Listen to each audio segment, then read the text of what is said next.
इस प्रोग्राम के जो इंतजामिया कमेटी है और पूरे मदरसे की कमेटी को मैं तहे दिल से शुक्रिया अदा करता हूं कि आप सब लोगों ने इस अलीगढ़ पर मुझ जैसे अदना से इंसान को दो शब्द कहने के लिए समय दिया। और मैं आप सब लोगों का ज़्यादा समय नहीं लूँगा। कुछ मौजू है जिस पर बताना बहुत ज़रूरी है, लोगों को समझ में नहीं आई होंगी क्योंकि उसकी जो इंग्लिश थी वो थोड़ी डीप थी। तो उसका सार मैं 1 मिनट में बताना ये चाहता हूँ। उस बच्चे ने जो कहा वो उसने ये बताया कि शिक्षा का महत्व क्या है, कि एजुकेशन क्यों ज़रूरी है। और हम अपने बच्चों को पढ़ाते हैं तो पढ़ाने का मतलब हम क्या पढ़ा रहे हैं उन्हें। तो 2 तरीके की पढ़ाई होती है, एक होती है कि इस्लामिक पढ़ाई और एक यानी जिसको कहते हैं दीनी पढ़ाई, और एक होती है दुनियावी पढ़ाई।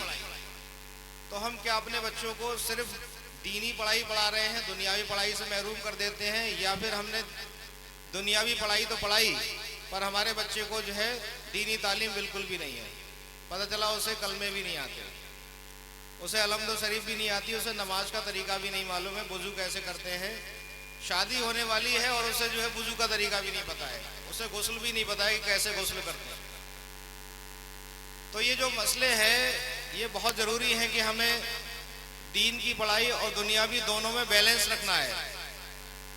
ऐसा भी नहीं बनना है कि हम सिर्फ दीनी तालीम हासिल कर लें और दुनियावी तालीम बिल्कुल भी ना हो, क्योंकि जो माशरा जो आज का जो टाइम चल रहा है उसमें दोनों चीज़ों का बैलेंस होना बहुत ज़रूरी है, तभी हम आगे बढ़ पाएंगे। क्यों?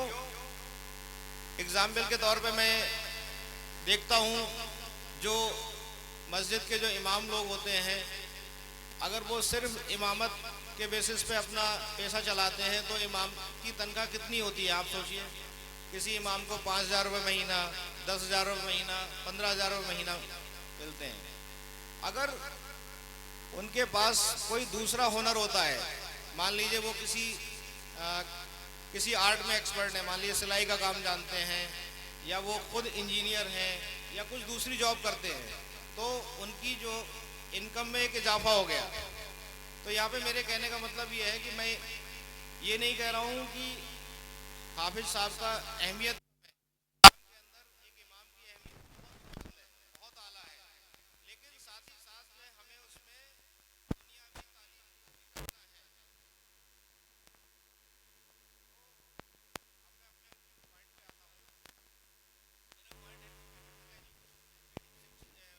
चिकित्सा के क्षेत्र में किस तरीके से बच्चों को आगे बढ़ाएं। तो देखिए सबसे पहले ये है कि हम अपने बच्चे को, जब बच्चा हमारा 9वीं क्लास में आता है, तब से एक माँ बाप का एक जहन बन जाता है कि मुझे अपने बच्चे को किस फील्ड में डालना है।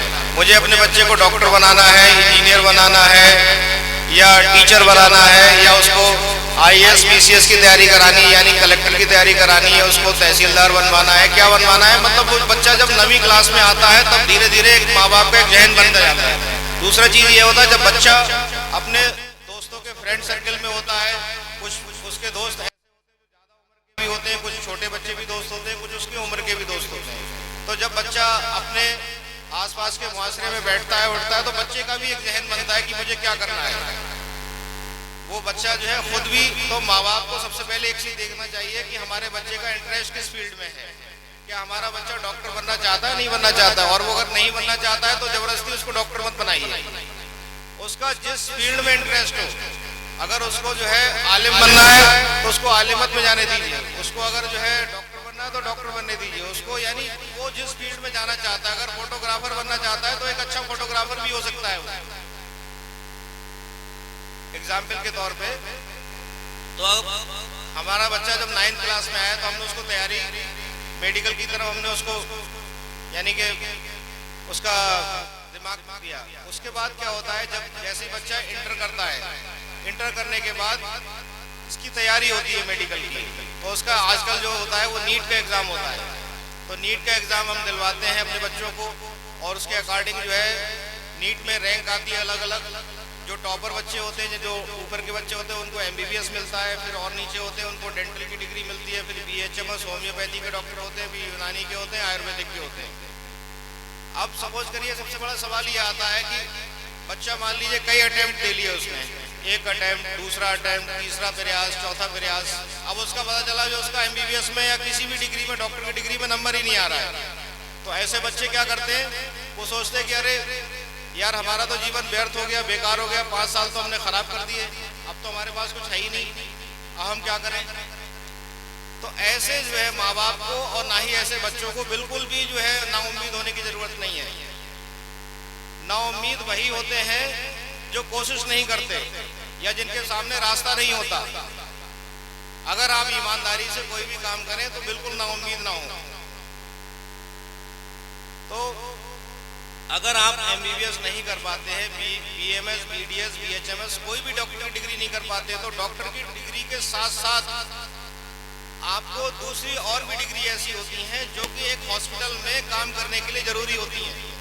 जैसे फार्मेसी की डिग्री होती है, एक लैब टेक्नीशियन का कोर्स होता है, उसकी डिग्री होती है, एक्सरे के टेक्नीशियन होते हैं, CT स्कैन के टेक्नीशियन, MRI के टेक्नीशियन, ठीक है, एक्सरे के टेक्नीशियन। इसके अलावा जो है नर्सिंग के कोर्सेज आते हैं बहुत सारे, इसके अलावा ब्लड बैंक के कोर्सेज आते हैं बहुत सारे। तो कोई भी बच्चा जो है अगर ये सोचे कि मतलब मैं डॉक्टर नहीं बन पाया, तो ये सारे कोर्सेज जो होते हैं ये बहुत ही आसान तरीके से, और आजकल जो है हर जगह बरेली में कम से कम 8-10 जो है प्राइवेट कॉलेज है, इनके अंदर होते हैं, और इनकी फीस भी बहुत कम होती है। बहुत कम फीस पे 2 से 3 साल के अंदर आप एक डिग्री लेकर आप एक छोटे कस्बे में या बड़े शहर के अंदर भी किसी भी जो है मेडिकल कॉलेज के अंदर या किसी भी जो है हॉस्पिटल के अंदर आप अच्छी नौकरी पा सकते हैं। तो मेरा जो है सजेशन यही होगा सब लोगों के लिए कि सबसे पहले तो सबसे अच्छे की उम्मीद रखें, अपने बच्चे को जो है मतलब अच्छे से अच्छी एजुकेशन दे, अच्छे से अच्छी जगह पढ़ाएं। और सबसे इम्पोर्टेंट चीज़ होती है ये कि बहुत से बच्चे ऐसे होते हैं जो क्लास 1 से 2 से तो शुरू करते हैं पढ़ना, फिर जैसे ही वो 5वीं क्लास के बाद आते हैं तो पता चला 10% यानी 100 में 10 बच्चे जो पढ़ाई छोड़ देते हैं। ठीक है, कोई बच्चा सिलाई करने बैठ गया, कोई बच्चा जो है अपने फादर के काम में जो है हाथ बटाने लगा, कोई कुछ करने लगा। तो माँ बाप से मेरी एक इल्तिजा है कि एक रोटी कम खाइए पर अपने बच्चों को जरूर पढ़ाइए। आपकी आज की परेशानी आपकी अगली जनरेशन के लिए, आपके लिए जो है कहना चाहिए बेहतरी की लहर दिखाई देगी। जिन जिन माँ बाप ने सेक्रीफाइस किए हैं, जिन जिन माँ बाप ने अपनी कुर्बानियाँ दी हैं, आज अल्लाह तबारक ताला ने उनके बच्चों को जो है उरूज पर पहुंचाया है। मैं बताना चाहता हूं कि मैं जिस घर से बिलोंग करता हूं, मेरे वालिद साहब जो है मकान बनाने का काम करते हैं, राजमिस्त्री हैं। ठीक है, मेरे माँ बाप की कुर्बानियाँ थी कि मैं आज MBBS डॉक्टर बना। शायद अगर मेरे माँ बाप ने जो है अगर उस वक्त जो है लालच किया होता और वो सोचते कि जो है कि मतलब मुझे 100 रुपये मिलते हैं तो मेरे बेटे को भी 100 रुपये मिलेंगे, और साथ में अगर वो मुझे लेके जाया करते और रेगुलर लेके जाते तो आज शायद मैं डॉक्टर नहीं बनता। उस वक्त के 100 रुपये बहुत अच्छे लगते हैं, लेकिन एक 10 साल के बाद, 20 साल के बाद जब वो बच्चा भी उन्हीं की उम्र में पहुंचता है, पता चला वो उस समय भी मेहनत कर रहा था और अब भी मेहनत कर रहा है। तो मेरे कहने का मतलब आप शायद समझ गए होंगे कि मैं क्या कहना चाहता हूँ। मैं ये कहना चाहता हूँ कि थोड़े वक्त की परेशानी आगे आने वाले समय के लिए खुशहाली में तब्दील हो सकती है। जिन जिन बच्चों ने या जिन जिन माँ बाप ने अपनी कुर्बानियाँ दी, वो आगे अच्छे मुस्तकबिल के लिए गए।